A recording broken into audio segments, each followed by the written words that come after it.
Reverse by Black K. Cat. Chapter 9. Bellicose. Despite what recent actions might make one assume, Kurama's not an idiot! He's very, very much not an idiot and actually considers himself quite clever. He might even go so far as to say very intelligent, should he be asked. The blame for his most recent lapses can be laid firmly at Naruto's door, and Kurama doesn't plan to allow himself many more. Given all of this, Kurama is fully aware that he can't take a 6-year-old Jinchuriki Akatsuki hunting with him. Even beyond the danger, there's the simple logistics of it. Kurama has no food, no clothes beyond those he's wearing, no one in all the world to turn to. There's only him, only Naruto, all his bridges back to Konoha most thoroughly burned by now. He only has himself to rely on because Naruto's only 6 and can't yet help him, can hardly even use chakra right now, and most certainly can't be expected to take care of himself while Kurama hunts down those who want to kill him.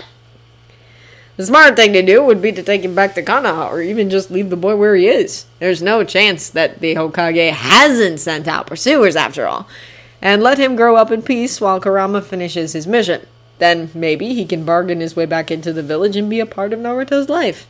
This is another one of those stupid decisions Kurama's going to make.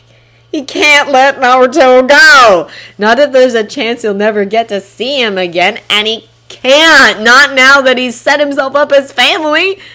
Naruto is his, and he's Naruto's! Konoha hasn't managed to get its collective head out of its collective ass yet, so the kid stays with him. Period! Kurama's not about to let him grow up in misery when there's anything at all he can do to prevent it. Still, that stupidity doesn't extend to dragging a practically defenseless 6-year-old to the mountain's graveyard with him, right into the waiting arms of 7 people who'd kill him the moment they got the chance. He's not about to let Konoha have him either, so just about his only choice is to find somewhere safe to stash Naruto for the time being. Somewhere he can be happy. And if Kurama had thought about it, he'd have grabbed Sasuke and Sakura on his way out too. After all, kidnapping a clan head's son and the daughter of 2 well-respected chunin could hardly make things worse than they already are, having made off with a pint-sized Jinchuriki. And Kurama is aware of just how much those 2 will come to mean to Naruto. He's determined that at least isn't going to change, no matter what he has to do to ensure it. 1 brat instead of 3 is a heck of a lot easier to haul around, though, for which Kurama is definitely grateful. With a sigh, he tugs the heavy Haori up a little, covering Naruto more completely. It's not nearly as cold as the Earth Country border, but there's still a bone-deep bite to the air once you stop moving. Kurama's feeling it right now. He dropped the bag with his new clothes back in Konoha, all but the Haori, and he's now blessing whatever foresight made him pull it on. Him being cold is fine, but he's not about to make Naruto suffer through the same thing. Kurama's fairly certain there's a bit of a buffer between them and any hunters. He's fast after all, and when he left he was fleeing blindly, a fox's instinct to get away from the enemy, driving him in a zigzagging line. There's at least enough time to let Naruto sleep for a bit, since the kid seemed bone-tired. Not that Kurama blames him. It's not every day you get kidnapped by a family that appears out of nowhere. With a long, heavy breath, he sinks to the ground next to Naruto, stretching his legs out in front of him and trying to ease some of the tension from his shoulders. Han's heavily abused shirt now has a charred, ragged-edged hole punched through it, as well as a new saturation of blood soaking it, but Kurama manages to pull and tuck the oversized edges enough that it's mostly invisible. Now the only thing left to focus on is the future. This, at least, should be familiar. Kurama has spent the better part of the last century plotting and planning, curled up in a human soul and waiting for the future to bring his freedom. But there was an edge of certainty to that, a knowledge that nothing would change even if he failed. Right now, if he fails, he'll lose Naruto, and that's not acceptable. Still, Naruto smiled at him. Naruto likes him, and even if the boy doesn't love him yet, Kurama knows his Jinchuriki. He's precious to Naruto just for having claimed a connection, and love will follow shortly. Naruto's big heart has always been his best feature. It will hurt to separate from the boy even temporarily, and the mere thought of it is like needles digging under Kurama's skin, prying up whatever composure he's managed by the roots. Better to separate for a short time, though, than have Naruto stolen from him forever, either by Akatsuki or Konoha. In this way, Kurama will know that Naruto is safe, well out of any enemy's grasp. which just leaves the problem of where to put him. With a groan, Kurama wrigs his fingers through his hair, slumping forward over his bent knees and trying to think. He doesn't know anyone in this world so far out of his own time. There's no one to turn to, no one to rely on. The only people he's met are Kakashi, Sarutobi, and Han and Kokuo. Kurama's first instinct is to seize on the idea and run with it, but it's not that great, actually. After all, Kakuzu was hunting Kokuo, or came across him by chance. And either way, that means the Bijou is now firmly in Akatsuki's crosshairs. Kurama is inclined to trust Han, especially since Kokuo was actually working with him to drive Kakuzu off, and knows that Kokuo is shy and quiet, but steady. But leaving Naruto with them would be almost the same as dragging him along to the mountain's graveyard. Still, the idea sparks another, and Kurama immediately thinks of one of his Naruto's best friends, tall and slender, and as red-haired as any Uzumaki, for all that he doesn't know of any blood connections. Gaara is, admittedly, the same age as Naruto right now, but... well, maybe Kurama can beat some sense into Shikaku.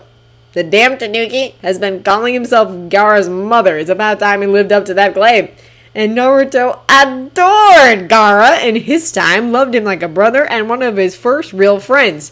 Kurama's not about to steal that from the kid, even if it means massive changes to the timeline. Oh, the first time around didn't work out so well. Might as well upend everything for a second try, right? So, it will take a bit of doing, and probably some skull denting, but for all that Shukaku is a pussy bastard, he's still Kurama's brother. And Kurama knows that Shukaku mourned when Gaara died in his own bloody way. He'd grown reckless afterwards, plunging into fights he should have kept back from, and that was how Kaguya caught him. A bad reaction to Gaara's death, Kurama thinks, and after these last few days dealing with Naruto's death, he won't be convinced otherwise.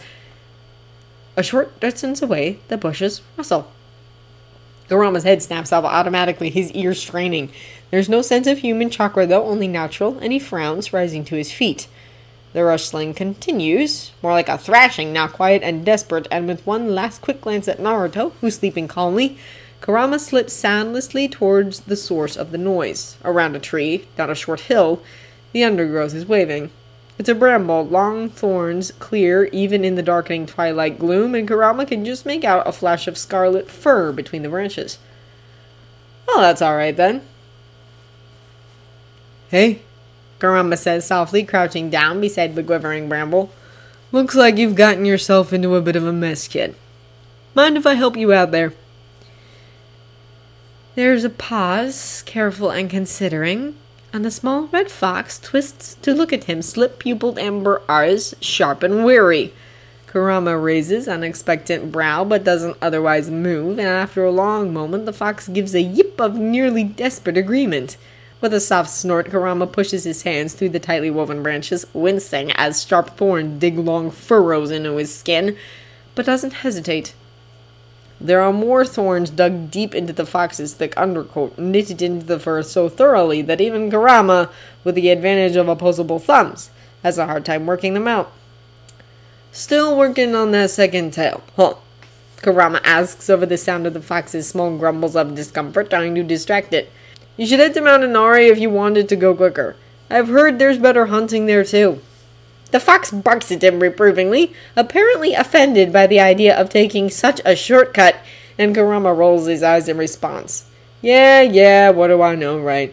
I'm just a Kyuubi no Kitsune. Haven't got a clue about any of this fox stuff. He snaps the last branch, carefully working it out of the fox's fur, and then withdraws his hands. There's blood covering the backs of them all the way up past his wrists, but the scratches are shallow and already healing. There you go. Try it now. In a blur of scarlet, the fox wiggles out of the bush and into the open, shaking itself briskly. It turns, regarding Kurama carefully, and then slips over to him. A long tongue flicks out, taking a quick lick of the blood on his fingers before it barks again. You're welcome, Kurama answers because he knows a thank you when he hears one. Be a little more careful next time. All right. The fox yips, turning to present its back in clear offer, and Kurama can't help giving a soft huff of laughter. You're sure? He asks pointedly. I don't know, kid. You might not survive having a human touch you. Well, more or less a human. But why risk it? This time the fox doesn't answer, just gives him an impatient look, and Kurama shakes his head, but obediently reaches out, smoothing his hand over thick fur. Wish you had that second tail, he says a little wistfully. I could really use someone to vent to right now. But I'm glad I can help. Don't let anyone catch you getting into trouble, okay? It gives a guttural chatter, clearly amused with the order, and then turns and vanishes with a flick of its white-tipped tail. Kurama watches it go before he pushes back to his feet. There's still no sense of approaching Chakra, so he doesn't rush as he heads up to the small campsite, though he doesn't dawdle either. Naruto is still asleep, and though Kurama would like to let him sleep right through the night, he doesn't dare. Kakashi will probably be the one sent out after them, and he's a tracker. Kurama needs to put even more distance between them if he's going to have a hope of throwing him off the scent long enough to make it to Suna. It feels good to have a goal, though. Naruto was never much of one for plans, and honestly Kurama can't say that he is either, but this whole thing is so slapdash and desperate that it feels like finally grounding himself to settle on a path. Come on, Naruto, he murmurs softly, sliding his hands underneath the boy's shoulders and knees. You don't have to get up right now, just let me pick you up. We need to get going. Oh-chan? Naruto asks sleepily, but he doesn't resist when Kurama settles him against his shoulder again. One arm loops around his neck, making Kurama's breath catch at the simple sweetness of it, and a moment later a head of messy yellow hair is tucked underneath his chin. Can we get ramen for dinner? Food is going to be a problem. Kurama hasn't eaten since the inn, and his stomach feels uncomfortably hollowed out.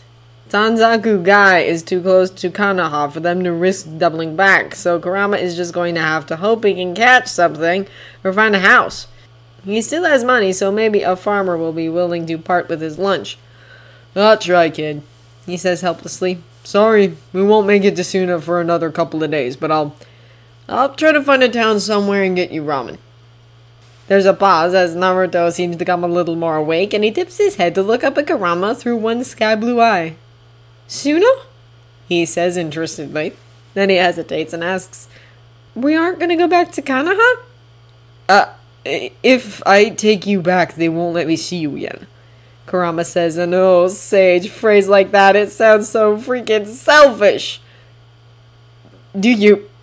He steels himself, takes a breath, and forces himself to think of Naruto, not his own needs. Even as he does so, though, he curls a hand in Naruto's bright hair, strokes over the small back, and aches! Do you want to go back? If you think you'd be happier there, I can take you. Naruto pulls back to look at him fully, and he looks far too serious for a 6-year-old. In mimicry of Kurama's own movements, he reaches out and twists his fingers into blood-red hair, holding tightly. Will you come with me? He asks solemnly. Kurama feels a little like he wants to cry again. I can't, he says, and that's hopeless too. I promised my best friend I'd do something for him, and I have to finish it. If I go back to Konoha, they'll treat me like an enemy and lock me up, and I promised. Naruto, as ever, understands the value of a promise. He looks torn for a moment before the stubbornness sets in again, and he offers, If I tell Hokage Chichi that you're not a bad guy, will you come back? He'll believe me, I know it! The implication is all too clear. There's a fist around Kurama's heart, tight and getting tighter, but it isn't hard to realize what he has to do. No, the hard part is actually forcing himself to follow through. Sorry, he whispers, arms tightening involuntarily. Sorry, Naruto, I'll take you back. Maybe the Sundame will listen. You'll probably be better off there. Oh, but it aches. How had he ever thought he could steal a glance at Naruto and then go on his way without a care?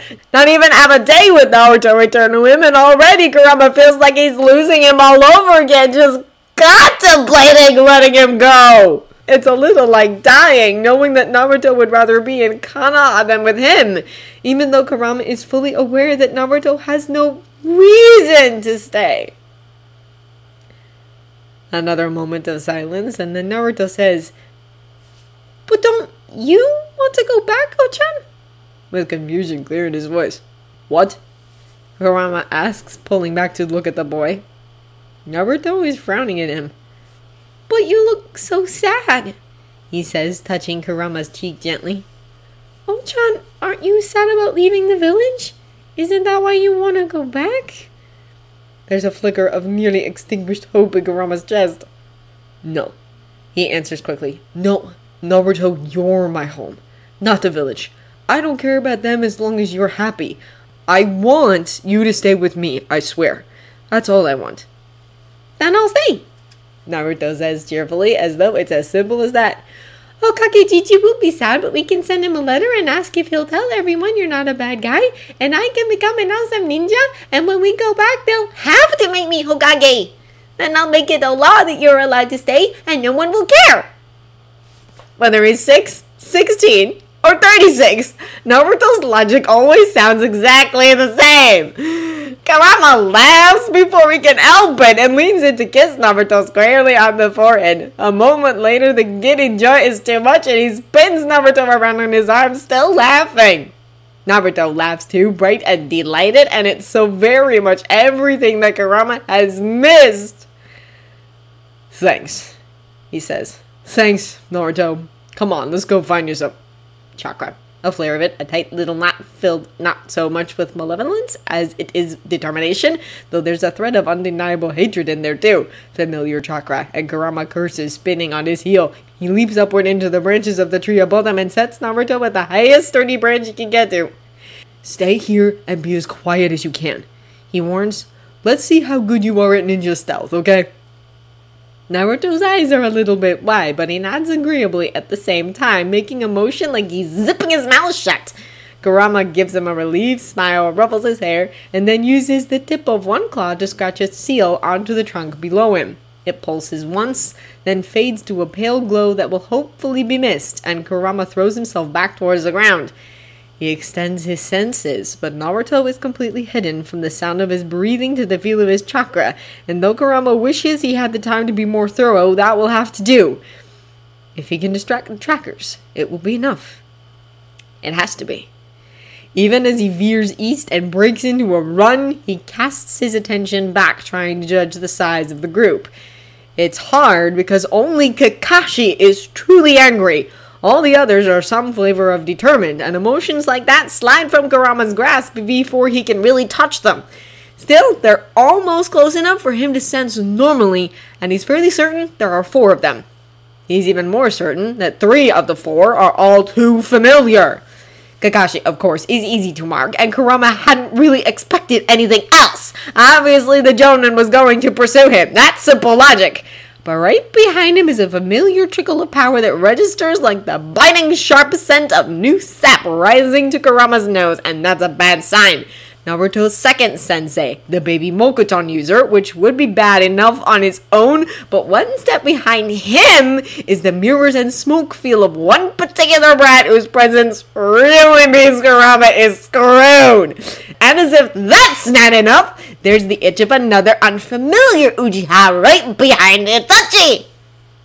Really, Mokuton and not 1 but 2 and a half Sharingan all at once? If Kurama had to design his worst day ever, it would probably go something like this. This would all be so much easier if he could just turn into a 20-story fox and sit on them.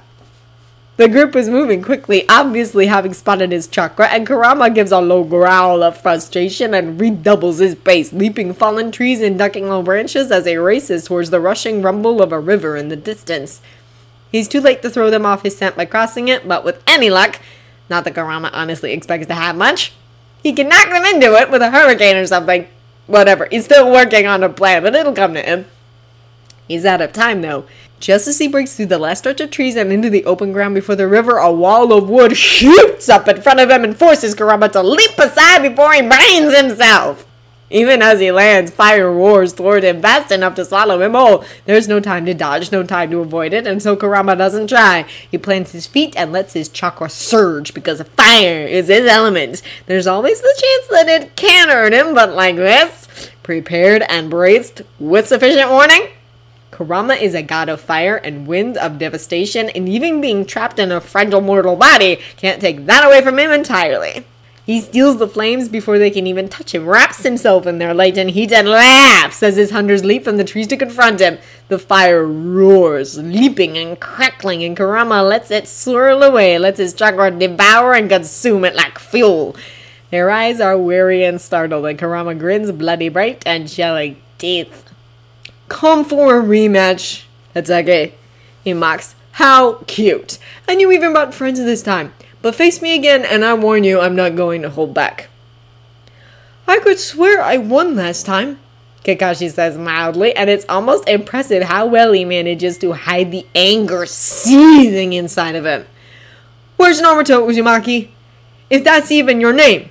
"I didn't lie to you," Kurama snaps, bristling. "Naruto is mine, my blood, mine to care for. I won't let him grow up an outcast just because you're terrified of the QB. I love him more than anything in the world, and I'm not about to let him suffer." Kakashi's shoulders draw into a slightly denser line. "So you do know," he says softly. Kurama snorts. "That he's a Jinchuriki. I know better than anyone. You blind fools will never understand even the smallest portion of what it means to be a Jinchuriki, but I do. And I'll make sure Naruto does too. You want to punish him for it? Cast him out? Fine. But I'll teach Naruto just what it really means to wield the power of a Biju."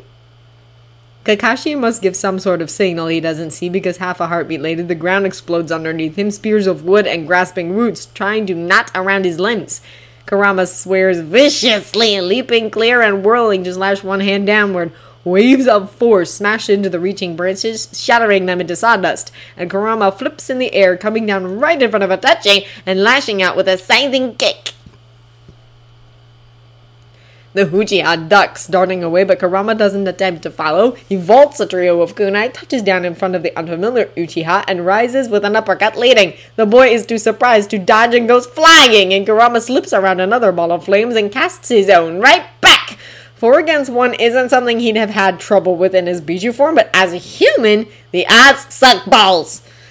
Thankfully, Kurama knows a way to fix that. Balancing and compressing chakra for a Bidudama is simple. This is beyond that. It's like breathing or blinking, entirely involuntary and unthinking. Fingers up, chakra flaring, and a shadow glow mirrors Kurama as he leaps back towards the river. It's tempting to go for Naruto's usual overkill and summon 1,000 of the things, but Kurama doesn't quite dare. He's not sure how his chakra will react with the clones, given that he's a Biju, and beyond that, he's a manifestation of anger and malice. He doesn't want evil, mindless little versions of the QB running around. While that would definitely distract his hunters, it probably wouldn't be good in the long run. The clone splits off, heading for Itachi, and Kurama wishes it luck as he spins to avoid Kakashi's kunai. The blade just manages to skim his hair before Kurama lunges forward, knocking Kakashi's arm wide with an elbow and then driving a knee into his side. Even as Kakashi chokes and staggers, more roots burst from the ground, reaching for Kurama's limbs. He snarls and tears his way free, then throws himself towards the Mokuton user, who has his hands raised in a seal and an expression of grim concentration on his face. When he sees Kurama coming, dark eyes narrow further and the hand seal shifts. Another wooden wall bursts up, this time curving into a dome around it. Kurama's claws tear gouges in it, nowhere deep enough to even begin doing real damage, but he doesn't have time to try again. Kakashi is on his heels, kunai out and slashing! Damn you! Kurama hisses, sliding under the blow. He comes up with a weak shockwave, still not aiming to kill, and feels a rush of pure frustration when Kakashi disappears into the ground, swallowed up by his own earth jutsu. At the same moment, a thick beam of wood shoots right at his gut, catching him hard in the stomach. Kurama loses all of his breath in an explosive rush as he's lifted right off his feet, ribs creaking threateningly, and goes flying back into the trunk of a tree. Beneath him, the earth erupts and Kakashi grabs his ankle, yanking down. Kurama automatically kicks him in the face, starting a loud yelp, and then lunges for the Mokuton user again. The man spins away from his claws, leg lashing out, but Kurama ducks the high kick and slams bodily into him, one hand fisting in his uniform. A snarl, a surge of effort, and Kurama hurls the man directly into the unfamiliar Uchiha right as the boy is calling up a fireball. Danzo! Kakashi shouts, and a moment later, a dragon of fire slams into the ground where Kurama had been standing. Kurama whirls past it, bringing his claws to bear, and almost succeeds in slicing Kakashi across the face. The Gappinen dodges at the last second, managing to avoid all but a shallow scrap across his chin, and Kurama lashes out with a snarl. "Naruto is mine!" he roars. "Stop trying to take him away!" Wind screams past him, sharp-edged like blades and fueled by rage and chakra in equal measure. It knocks Kakashi right off his feet, dispels Kurama's clone in a puff of smoke, and sends the two Uchihas staggering. It's a small opening, but it's an opening nevertheless, and if Kurama can move fast enough, maybe set a fire behind him, he'll have enough time to get to Naruto and then hot-tail it for the Suna border! He turns to run, but before he can take more than a single step, branches like steel cables catch him! They twist around his limbs, his torso, catch him in their choking grasp and drag him down to his knees, even as he screams in rage, claws slashing ineffectually at thin air before they're immobilized. "Shisui!" Kakashi orders, a whip crack of sound in the hurricane's wake as he staggers to his feet. "Captain," the Uchiha acknowledges, stepping into Kurama's line of vision. His dark eyes spin to red, shifting into a kaleidoscope of ebony and crimson, and Kurama knows all too well what that means. He snarls in denial, struggles redoubling as creepers lock his head into place, but he's well and truly trapped. The only thing he can see is that hated dojutsu already stripping away his will in a surge of bone-deep horror. Just those eyes, red and black and rising to swallow him in a tide of fear and loathing. Kurama meets them helplessly, hatefully. I can only think, Sage, not again.